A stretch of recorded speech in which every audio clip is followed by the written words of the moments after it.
Sawadee-ka, people. You're going to Bangkok.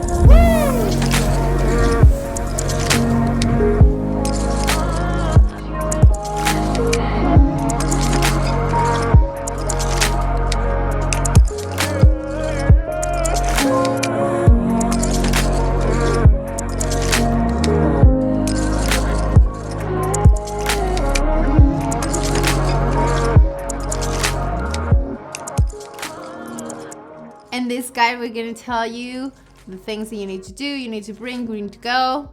So let's get to it. Let's do it. So if you've never been to Southeast Asia, chances are the first place you're going to go is going to be Bangkok. And it is a great place to get started. Tons of expats, they love tourists, there's a lot of great touristy things to do. It's really a good way to segue into Southeast Asia before you get to some of the heavier hitters that are a little bit more complicated to travel in. So from the food, the sights, the activities, it's really, really hard to beat Bangkok. To start you off in this guide, we're going to tell you where to stay. So where we love to stay in Bangkok is in this area. It's called Salom.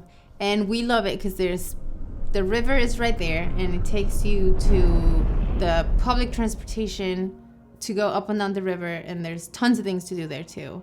SkyTrain's nearby. SkyTrain, just everything is so close. You want to be there because the traffic is terrible in Bangkok. Yeah, it's a really good central hub. It's really easy from there. If you are trying to go do some of the other things, there's lots of public transportation options to get out to those things, whether it is river-based or tuk-tuk or taxi or metro. Everything kind of goes through there. But right there, like Lewis says, you can walk and get to just about anything that you really want. At least the major highlights are right there, nearby. If you're trying to pick a date on where to go to Bangkok, you can go anytime. It's all the same. It's always hot. It's always hot. It's lovely. Yeah, they have a monsoon season and it may rain a little bit more, but humidity and heat is just the name of the game. It's going to happen no matter what. Now, as far as festivals, there is one that is very, very popular called Songkran. There are tons of other festivals too. Just take a look at the calendar before you get there or when you're trying to plan when to go and see what's available, because it is absolutely amazing. Take part of the festivals. That is one of our favorite things to do, and a lot of time when we travel, that's how we plan when we're going and where we're going to. So as far as visas go, we are American, so depending on what country you come from, it may be a little bit different for you, so please do your research beforehand. Americans don't need any kind of visa set up or arranged before they actually get to Thailand. You do need a ticket out though. You do need to take it out. That's what we found out Surprise! This time around, yes. Make sure you have a return or onward ticket set up before you get to the airport, because a lot of airlines won't even allow you to get onto the plane unless you have it. Now, we haven't seen anyone have it actually checked. It didn't happen to us either. But as you're coming into Thailand, they could check to make sure you have a return or onward ticket. And they will deny you. Yeah, they'll deny your entry. Make sure you have at least 6 months left on your passport. And the visas are good for 30 days. They're super easy to extend, so if you're gonna stay there for a longer time, just do a little bit of research and you'll have no problem doing it. These are the rules as of 2019, but the rules can always change, and we suggest that you always travel with some passport photos that are current and some nice, crisp US dollars. And a lot of these Southeast Asian countries, that's what they require for you to get the visa. Currently, that's not the rule in Thailand. I don't suspect it going to change anytime soon, but they're always good to have on hand. As far as immunizations go, just do whatever makes you happy, but you do not have to worry about malaria in Bangkok. If you go outside, I think the smartest thing to do is just use some DEET, mosquito protection, or long sleeves. Another thing, don't touch cute animals. In the countryside, you gotta worry. In the countryside. They could be rabid. Yeah, there are a lot of cases of rabies out there. Just be smart. That's the biggest thing. You see a puppy, it may look cute. But you never know. But you never know. Just be wise about it, especially in the countryside. So one of the things that we found in Bangkok was there's tons of hospitals and clinics and doctors, and we actually got our dentist appointments there that we needed. So we had no problem with that. We did our research, we picked the best one. They were actually super nice, super clean, and super thorough. So as far as all doctors, dentists, you name it, I think don't worry about it. Don't worry about it. It's safe. Okay, as far as safety goes, just use your common sense. The biggest things you're gonna have to worry about are the common rip-off things you have in any tourist area. Maybe you're gonna have some pickpocketing. Maybe you're gonna have some people trying to take advantage of you. But it's not something you really need to worry about. Be smart. if you're with your family, which I'm assuming you are, and that's why you're watching this video, you're not going to be walking around shady bar areas while you're intoxicated by yourself. That's the stuff that's going to get you in trouble. What to pack? We get this question a lot. For Bangkok, it's super easy since the weather never changes and it's always hot. Just normal shorts, t-shirts, comfy walking shoes. They breathe. You may need a rain jacket at some point, but not really. And it's so hot that you'll probably just dry so fast. Actually, you are always wet anyways because you're sweating all the time, so it's really irrelevant if it rains out or not. It's true. It's probably fresh and refreshing. Yeah. Lou was looking a little inappropriate, so we actually had to rent some clothes for her to cover up. Can't take her anywhere. For women, what you need is covered shoulders when you visit temples, clothing down to your knees. Sometimes they have the little sarongs there too that you can rent. But it's just waste time if you just want to go in and out. Just go dress, don't make the same mistakes I did. I didn't have any shirts with sleeves, so I was always borrowing those things. And, they rent them to you, 100 baht, something like that. Yeah. But it's just... For men, you also have to be conscientious about it. You have to make sure your shoulders are covered as well as your knees on a lot of the sacred sites. So if you have long shorts, you're all set. And if not, make sure you wear some nice loose-fitting pants because it is so stinking hot. You want something that breathes and lets the air kind of move around, or you're gonna be very, very uncomfortable. Jeans are not really something that I would recommend at all in this environment. And for the traveling families, laundry is always such a big deal. We found that they have laundromats everywhere and it's so cheap. So you just bring your bag, give it to them. They charge you like $1 a kilo. And they bring it back to you folded and smelling wonderful. Really, honestly, just sending your laundry. They don't steal anything. I mean, it's just like super safe, super nice, and super easy. Yeah, really, really easy. Definitely use laundry services. It makes life so easy, especially when you got kids. There's enough other stuff to spend your time on. Don't waste it on laundry. It's too cheap to not just take advantage of the services. So anytime you ever go travel overseas, you got to make sure to see what kind of power they have there. So it is 220 in Thailand. Now, there are all types of different connectors that you can get because you just don't know what you're going to get depending on what Airbnb or what hotel you're going to have. It could be a type A, it could be a type B, it could be a type C, it could be a type D. I don't even know, maybe it's a type E. Point is, you never know what you're going to get. You should have a general adapter with you, and if you don't have one, chances are you can go down to the market, buy it for super cheap, and take care of it for you. Now, the one other tip I'm going to give you though is make sure you bring a big USB strip, because if you've got a lot of technology when it comes to iPads and iPhones and tablets and whatnot, you want to make sure to have that USB charging strip with you, so that way you're only using up one of these outlets on one of these adapters.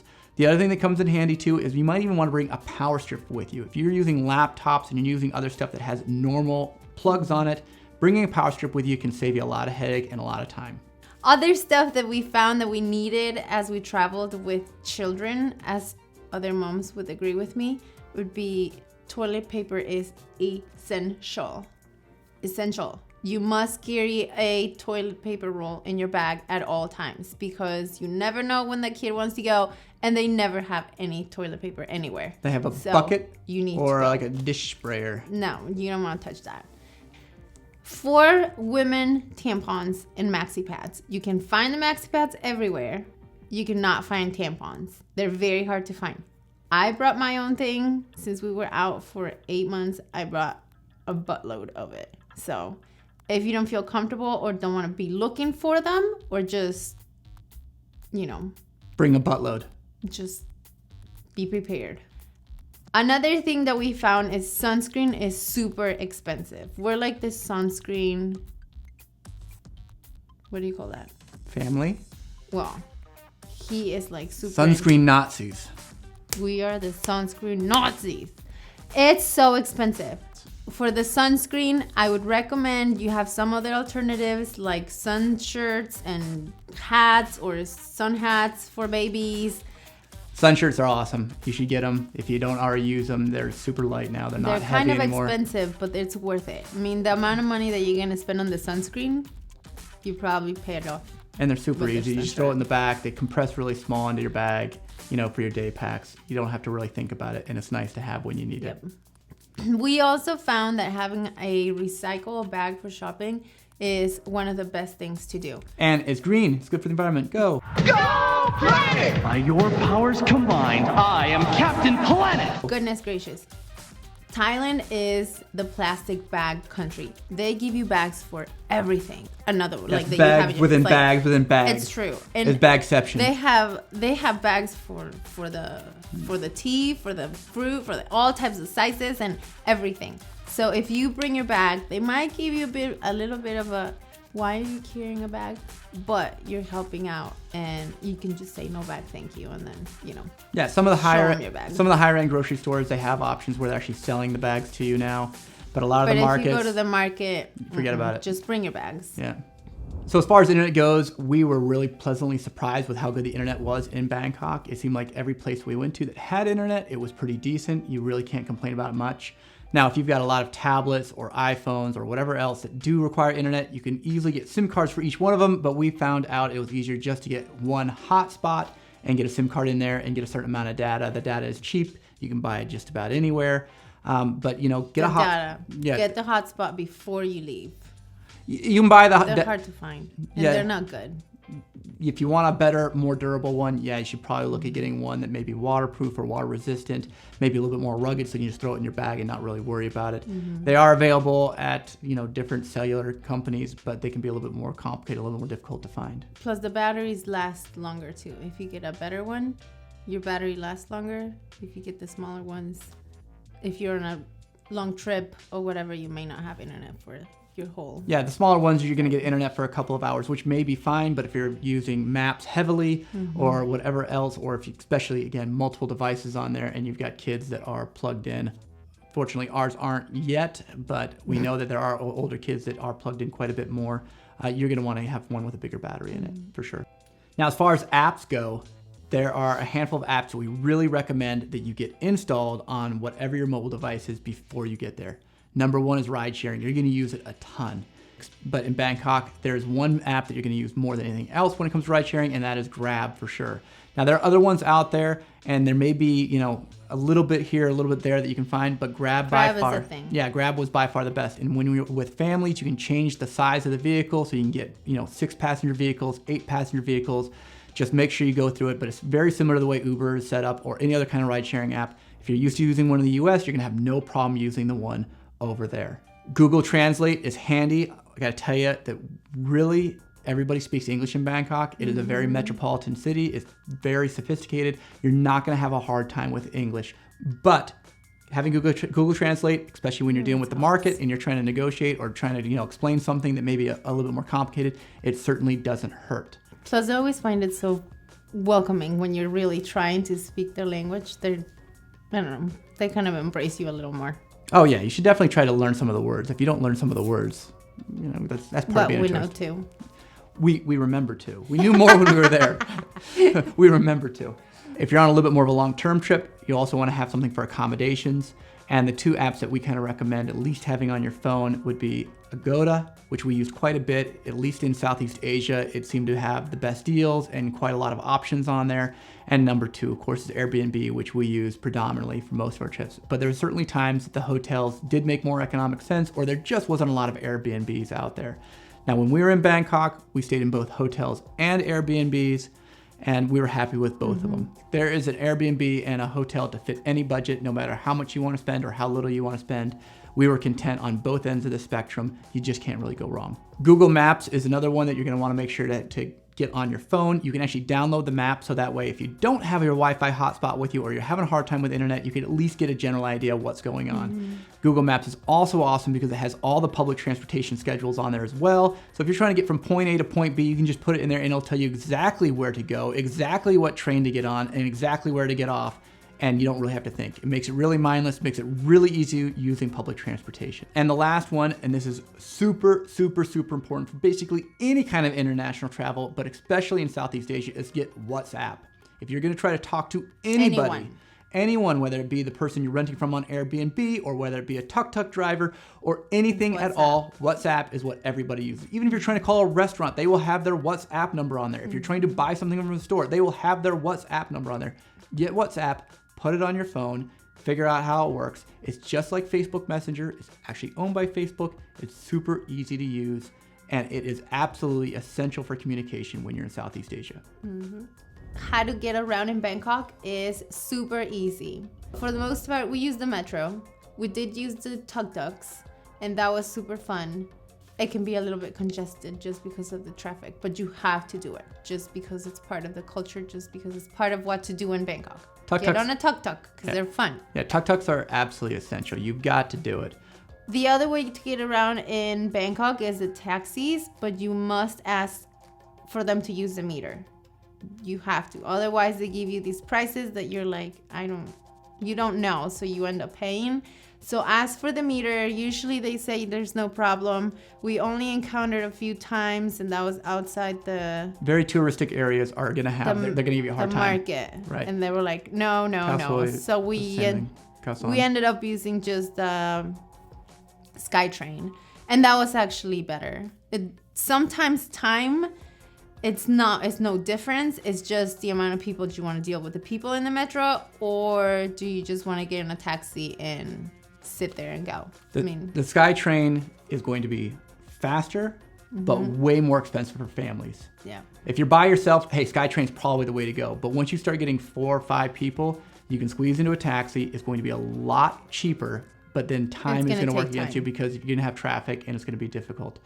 And like she said, if you are having issues with getting someone to use their meter, you can always just use the SkyTrain. Another option is walk a few blocks away and flag down a taxi. Because if you've got a big row of taxi cabs right outside a very touristic area, they're going to, you're going to say, will you use a meter? They say no. Make sure you always get ahead of time. And you know what? There are times where they're going to tell you a price. It may still just be worth it. You might say, okay, I know it should only be 150 baht and they're only asking 200 baht. In the big scheme of things, it's $1.50 more. It may be worth it. Principle for me was very difficult to get over because I just hated the idea. But you're going to have to make that decision for yourself. Taxi cabs are definitely much more inexpensive to get around the town.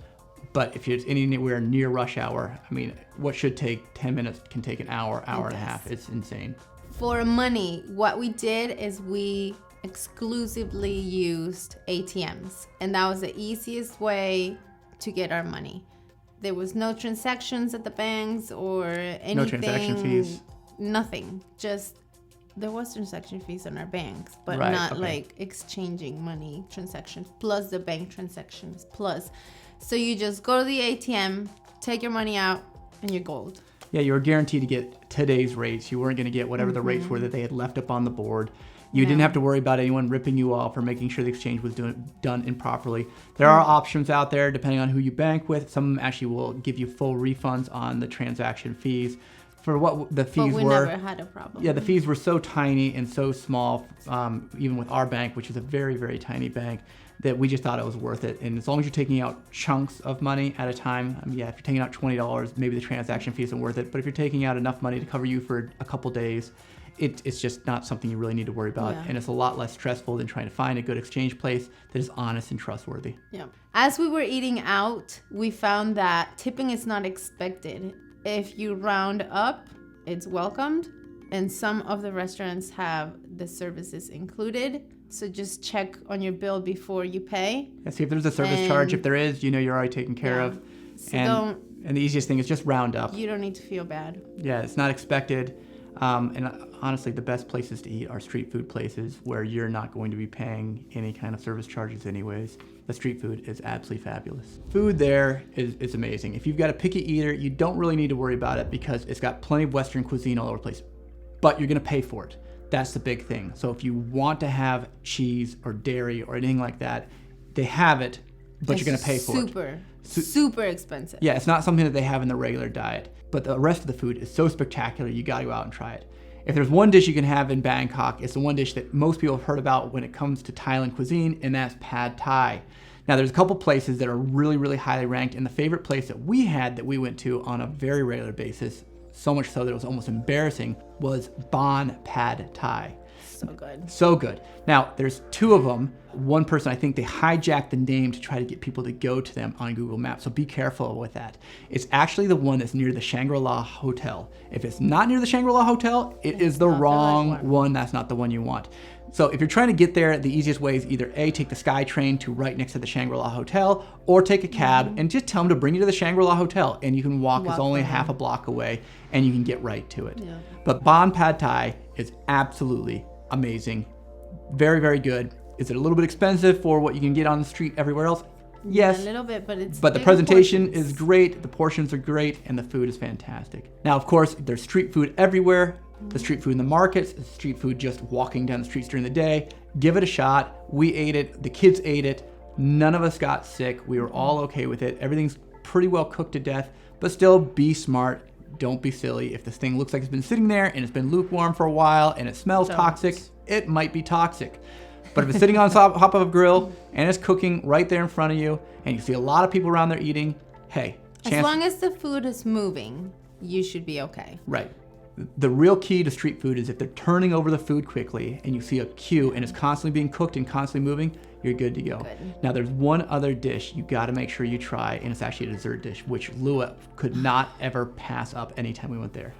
Roti. Yeah, roti. So good. Fried dough, and they put, I got it with eggs, bananas, and Nutella. And it's so delicious. It's so good. So disgustingly good. But they have other ways to prepare it, but it's really good, and it's fried, and it's great. And sugary and salty and good, and Lua ate it all the time. It was really embarrassing. We couldn't go past places without her actually going there and getting it. It's not embarrassing. I knew I wasn't gonna have it. Where's my roti now? Yeah, I know. You can't go wrong with it, though. Get it. Your kids will love it. You'll love it. It really is a great dessert, and they're all over the place. It's great to watch them actually prepare it, and it's even better to eat. Yeah, really, really fun. So now finally to the fun stuff. Let's get to what to do when you get to Bangkok with your family. There's a couple of markets that are better for families than others. The Ratchada Night Train Market is probably one of our favorites and the one that we preferred to go to with the kids. It was clean, it was safe, it was well organized, and definitely super organized. It's kind of creepy how organized it is compared to most of the markets, and it's kid friendly. Pat Pong Market is one you're going to see on a lot of lists that a lot of people recommend. It's one of the older night markets. Don't bring your kids there. Don't bring your kids there. It is not family friendly. They have a lot of ping pong shows and other questionable shows. If you don't know what a ping pong show is, do not look it up right now if you're at work. It is different. For a rainy day activity in Bangkok, just go to the mall. You'll find 1,000 things to do in the mall. There's one mall in particular that's better than others. It's called Siam Paragon. We found that to be the best malls. Now, if you've never been to an Asian mall before, it is going to blow you away. I don't know how many floors it is, 7, 8 floors. Every floor has something interesting to do on it. It's got an absolutely fantastic food court. It's got Sea Life, which is an absolutely great aquarium. On the top floor, you've got bowling alleys, movie theaters, and Kidzania, which is Lua's and the girls' favorite. It is. Kidzania is the girls' favorite place to go as far as kids' museums. It is a little kids' worlds where they go in there, they interact with the staff, they get to act out jobs, whether it is to be a doctor or veterinarian, a police officer. They learn things, so they get paid, and then they spend money. And then it's just like a cycle all over. They learn a lot, they interact a lot, so it's super fun for them. The one big bit of advice we give you is it is not something to do in just a couple of hours. Each one of the activities does take a certain amount of time, so if you're going to do it, plan a full day. A full rainy day is ideal. It is a full-on day. Full day. You should be there when they open, and you're going to be there the whole day until they close. And they have a very nice parents lounge that you can just chill out in, and the security is fantastic as far as getting in and getting out, so you really don't have anything that you need to worry about. Floating markets are one of the big things in Thailand, and it's something you absolutely have to do. There's a handful of them out there to do. Our favorite one is, I don't know if I'm going to say it right, Damnian. Anyway, we're going to write it right here for you. Anyway, it is our favorite floating market that we went to. It's a lot of fun. One of the best things about it is going to the vendors. They have these sticks with hooks on the end of it. They'll basically, point at you. If you say you're interested, they will grab you, pull you over, and then they'll pull you no matter what. Well, they do pull you over no matter what. But they'll sell you their food, they'll sell you their wares, whatever it may be. The food there is really, really good. It's really good. Yeah, it's totally worth trying. Make sure you go with an empty stomach, because you're going to go there and be like, I wish they have fried bananas. Yeah, fried bananas are really good. Yeah. They have fried rice, Quail eggs are good. Fried chicken. Quail eggs. Yeah, Yes. that's right. They have fruit. They have sticky rice with mango and coconut milk. They have, I mean, you name it. They have a whole bunch of food. And you go there to have lunch. Yeah, It's go a do it. You're going to have a great full experience, and you guys are going to remember it forever. It's really, really fun and definitely one of the highlights of going on a trip. A little bit pricey, totally worth it though. Spend the money, you'll be happy. So as far as day markets, there's one in particular you really need to go see. It's called Klong Toi Market. Now, it is the locals market, and it is crazy. The stuff that you see there, you aren't going to see in any normal market anywhere else. From pig faces to water bugs to entrails of other animals. And everyone's actually buying this stuff and using it to eat. I mean, it's crazy. Now, if you're there for any extended period of time, it's also one of the best places to go to buy produce. You're not going to get better produce for cheaper than anywhere else out there. What we did, we brought our backpacks, and that's where we put our fruit and covered us for a few days. Yeah. But Klong Toi, do it. It's a crazy experience and probably my favorite day market I've ever been to.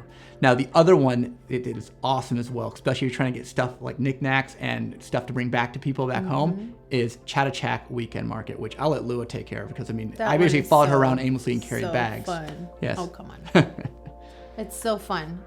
They have everything. I mean, they have silverware and clothes, shoes, backpacks. I mean, little souvenirs and big souvenirs, just everything that you can think of.